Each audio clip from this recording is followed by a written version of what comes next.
Hi, I'm Gus Gowland and I'm here to talk about lyrics with you. So I'm a musical theatre writer. So I write primarily for the stage. I write music and lyrics for musicals. So I've written a number of shows. My big show was called Pieces of String, which was on a couple of years ago and was filmed for digital theatre. And I've written lots of smaller projects. I've got a short musical called Subway, which is being released really soon. Um, and I've written some individual songs here and there. And so I've worked in sort of lots of different ways, but all within the realm of musical theatre. The thing about writing lyrics for musical theatre compared to writing for a pop song, for example, is that the lyrics have a different function. They have to work dramatically. And so today what I'm going to do is, initially we're just going to talk about lyrics in general, and I want to unlock your creative mind. So I've got some tasks, some exercise that we can do together that will really help you start to build up your word bank, build up imagery, so that you can start crafting a song. And we'll talk a little bit about construction of a lyric. And then I will talk a little bit about the difference between writing for the stage and writing for pop, and how they function differently, those different types of lyrics today. One of the toughest things when you're writing a lyric is just knowing where to begin. And so I've got a first task for you, which is word association. So on the screen, you're going to see a number of words, and I want you to just select one of them, any one at all, and that will be your main word. And then I'm going to give you a few minutes to write as many associated words as you can think of, to sort of brainstorm that word. There are no wrong answers. That's what's so brilliant about this exercise. It's literally just whatever comes into your head, wherever your mind leads you from this word. What you're doing is building up a list of vocabulary and imagery that can help to build your lyric. So you've got this sort of map of words that you can access, that become the bricks and building blocks of your song lyric. Working in this way also helps unlock some of your subconscious brain. So the trick is to try not to think too deeply about what you're writing, but just let your instincts take over, and the first words you think of, just get them down.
most people know that song lyrics rhyme, generally.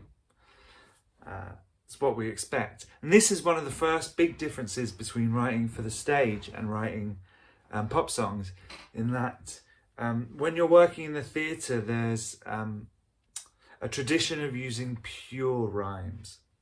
So using exact rhymes, whereas in pop songs and rock songs and contemporary music, people are much less rigid about those rules, and so you'll get words that sort of rhyme. They're called half rhymes or false rhymes. So they're sort of rhyme, or you'll have a singular rhyming with a plural or something like that. So rather than moon and June, which is a pure rhyme, you might get something like moon and room, which very quickly to our ear rhymes, but it isn't a pure rhyme. So yes, that's something that is a difference between theatre and contemporary music. In modern musicals, you hear much more false rhymes, many more false rhymes and imperfect rhymes, because music in theatre is reflecting what we hear in the charts much more nowadays. So sometimes just thinking of rhymes, finding rhymes, can be half the battle, and great lyricists of the past take great joy in finding inventive and original rhymes. Everyone has rhymed moon with June at some point. I just did it just now. And so finding a new way to rhyme something can be a real challenge and the fun of lyric writing. So in this next task, what I want us to do is to take that first word that we just mind mapped off of and built our brainstorm from. I want us to take up that word and now see how many rhymes we can find for that word. If you feel like you've reached the end of your rhyme capacity and can't think of any more, you can maybe take a different word, one of the key words that came off of that in your brainstorm session, and try and rhyme those as well. So we're going to try and build up as many rhymes as we can.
Also, once you've built up those rhymes, what I want you to do is to start thinking about how you can put those rhyming words into phrases or idioms or sentences.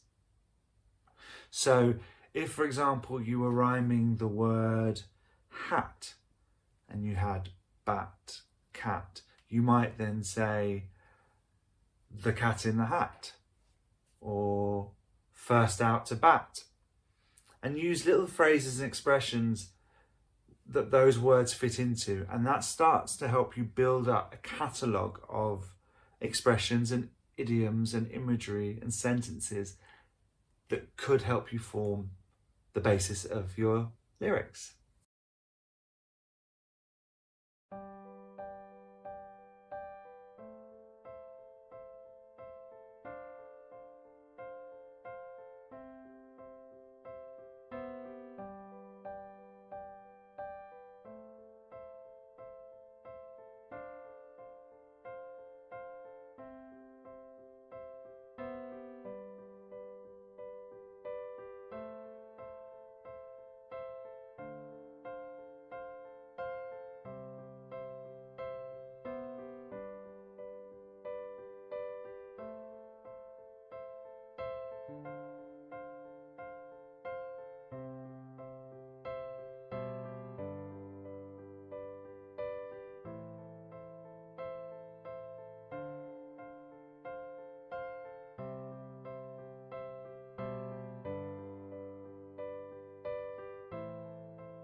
Typically, rhymes will appear at the end of a line, and it helps our ear follow the trajectory of the lyrics, and it fits the music nicely. We expect it. What you can do if you're particularly dexterous or adventurous with your rhyming is you can include internal rhymes.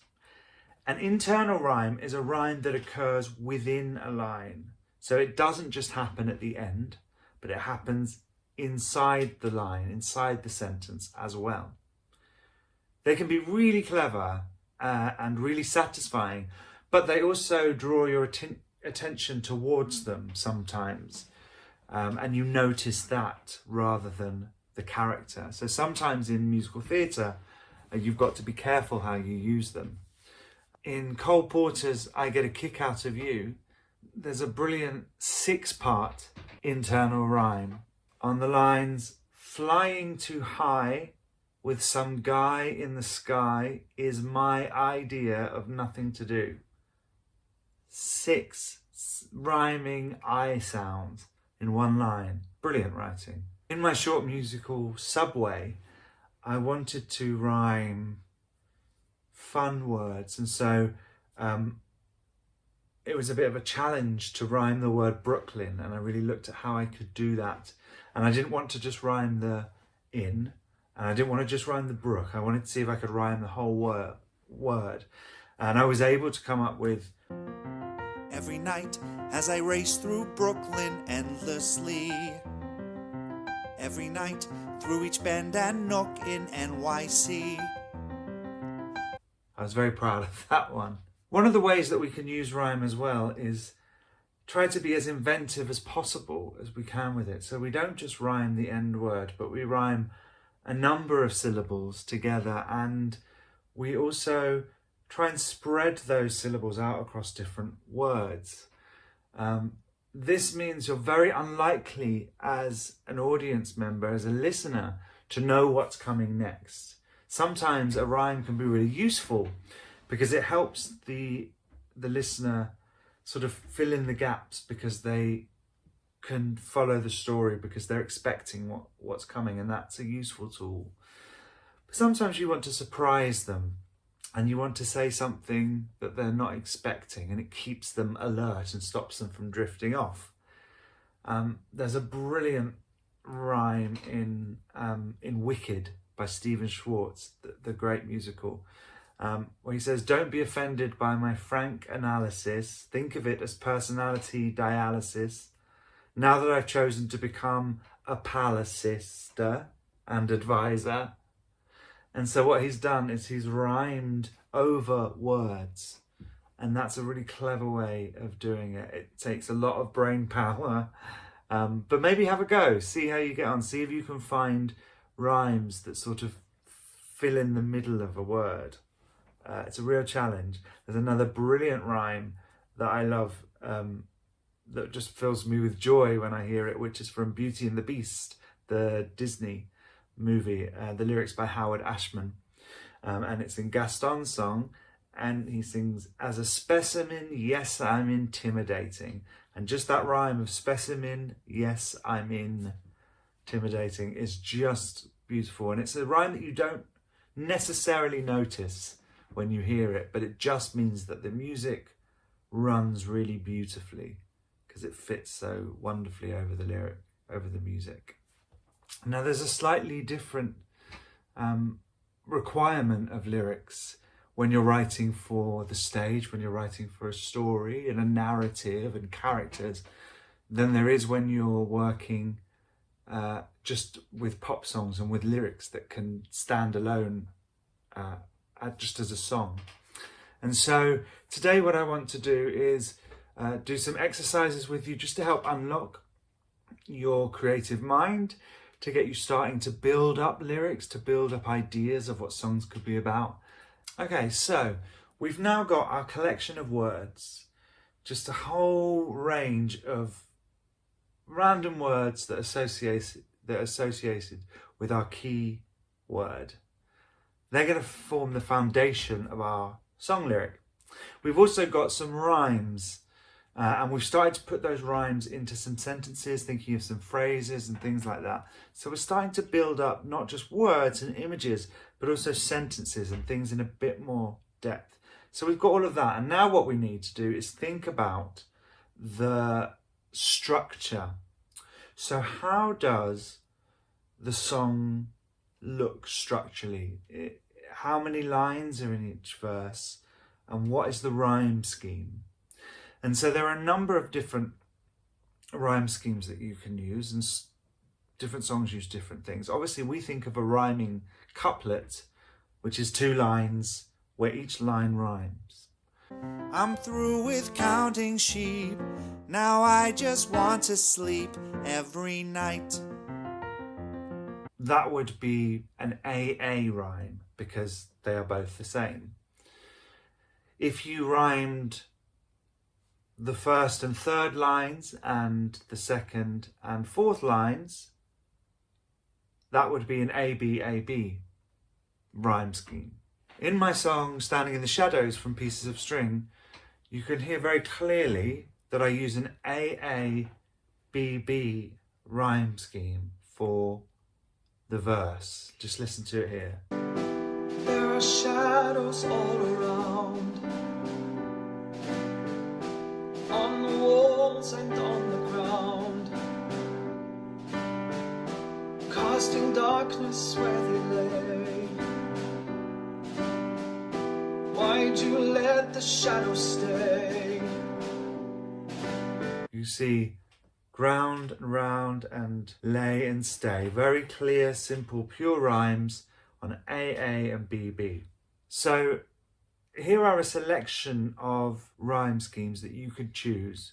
Remember, all you need to do is make sure that if you've got wherever you've got an A, those lines rhyme. Wherever you've got a B, those lines rhyme. So I would choose one of those, and then together let's see if we can build off of the work we've already done to start trying to write a verse. And maybe that's just 4 or 5 lines. Let's see how we get on.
The main function of a lyric is, I think, to say something in a way that it hasn't been said before.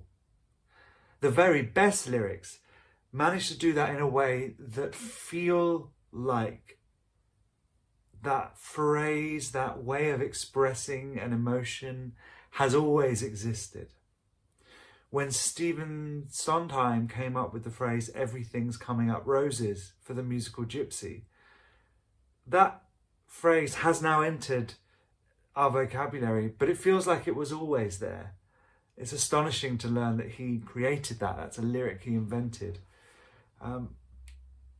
Simple things like Joni Mitchell's "I've looked at love, I've looked at life, I've looked at clouds from both sides now." It's such a simple concept, but put in such a beautifully eloquent way. That's the real skill of lyric writing. That's the craft, trying to be able to refine what we're thinking and what we're feeling and set them down in a way that feels authentic and new, but also that we recognize. Thank you so much for watching. I really hope you've enjoyed working on some lyrics with me. Please do use these prompts. You can do them as much as you like. Keep writing lyrics, keep finding those rhyme schemes. keep finding those brilliant new phrases. Top tip, carry a notebook around with you or use your phone as a dictaphone, and anytime you hear an expression or see something, write it down, keep a note of it, because you never know when that might turn into a brilliant phrase for a song. If you want to hear some of my lyrics in action, you can check out some music on my website, gusgowland.com. My musical, Pieces of String, is available to download and watch at home from digitaltheatre.com, and I've got a brand new audio musical called Subway, which I mentioned earlier, that you'll be able to download and listen to, and I'd love for you to do that and let me know what you think. Thank you so much for joining me today.